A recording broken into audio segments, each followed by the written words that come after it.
हमने खाली कराई थी क्योंकि ये जगह जो है बाबा साहब के नाम से है। हाँ, इस बात को हम मानते हैं कि मूर्ति की परमिशन शायद इन लोगों ने प्रॉपर तरीके जिस चैनल से होनी चाहिए वो नहीं थी, लेकिन प्रशासन ने मूर्ति नहीं हटाई है। अभी मेरी बात हुई एसडीएम साहब से, तो उनका ये कहना था कि हम जो है आप लोग प्रॉपर परमिशन करा दीजिए, अगर मूर्ति जो चली गई है वो तो हम ढूंढने का प्रयास करेंगे ही करेंगे, उसके अलावा मूर्ति प्रशासन स्वयं लगाएगा, आप लोग परमिशन करा। ग्रामीणों का आरोप है कि रात में ये घटना घटी है, उसके बाद से अभी ना कोई आलाधिकारी आया ना कोई पुलिस का कोई नहीं। मैंने अभी फ़ोन किया, रास्ते से आते समय बताया कि मैं पहुंच रहा हूं मौके पे। इंस्पेक्टर साहब से बात हुई, उन्होंने पुलिस भेजे हैं, अभी लेखपाल भी कुछ देर में आने वाले हैं। अभी रास्ते से मतलब मेरे पहुंचते पहुंचते सब लोग आ गए, ऐसी कोई बात नहीं। बाकी देखिए, जो लोग यहाँ आके पीडीए की राजनीति की बात कर रहे हैं, उन लोगों ने बाबा साहब की कितनी मूर्तियाँ लगवाई हैं पूरे जिले में, ये सबको पता है। पीडीए का नाम लेके सिर्फ राजनीति करने आए हैं यहाँ पे, कभी भी बाबा साहब का सम्मान नहीं किया। बाबा साहब 1956 में ख़त्म हुए थे और 91 में आके उनको भारत रत्न दिया, जबकि कांग्रेस की सरकार में इंदिरा गांधी स्वयं, जवाहरलाल नेहरू, इन लोगों ने स्वयं को भारत रत्न दे दिया था। बाबा साहब को कभी इन्होंने सम्मान नहीं दिया।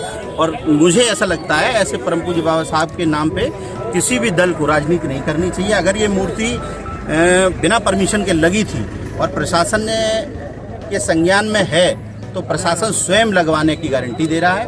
इंस्पेक्टर साहब से बात हुई है, सीओ साहब से बात हुई है, एसडीएम साहब से बात हुई है कि मूर्ति को हम लगवाएंगे। और जिनको बगैर मतलब में हमारे लोगों को परेशान करना है या अपनी राजनीति चमकानी है बाबा साहब के नाम पे, वो तो चमकाएंगे। बाकी शासन और प्रशासन की मंशा अगर 1% भी इस तरह की रही होती तो इतना भव्य कार्यक्रम हुआ 14 अप्रैल से लेके और 29 अप्रैल तक बाबा साहब के नाम से समसरता दिवस मनाया गया भारतीय जनता पार्टी की तरफ से, जिसमें पंच तीर्थ जो मोदी सरकार ने डेवलप किए हैं, जहां बाबा साहब पढ़े थे, जहां बाबा साहब ने दीक्षा ली, जहां बाबा साहब का अध्यावसन हुआ, इन सब जगहों का डेवलपमेंट किया है। आप स्वयं देख सकते हैं कि सरकार की तरफ से कितनी विशालकाय प्रतिमा जेल चौराहे पर स्थापित की गई, पूर्व की सरकारों में किसी ने नहीं की। तो शासन और प्रशासन पूरी तरह से बाबा साहब और बहुजन समाज के साथ है।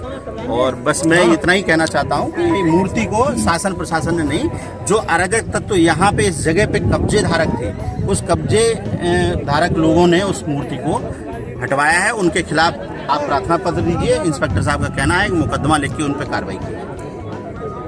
तो आना तो चाहिए थे जो अरे आ तो गए भाई मेरे, मैं आया हूँ, फोर्स तो आया ही नहीं। और फोर्स इतना इकट्ठा हो जाता, जला नहीं जलता किसी को। ये देखो ना कौन है, कहाँ है, कौन है? बुलाया कप्तान साहब, बुलाए कोई नहीं आया सुबह से, रात के 1 बजे से।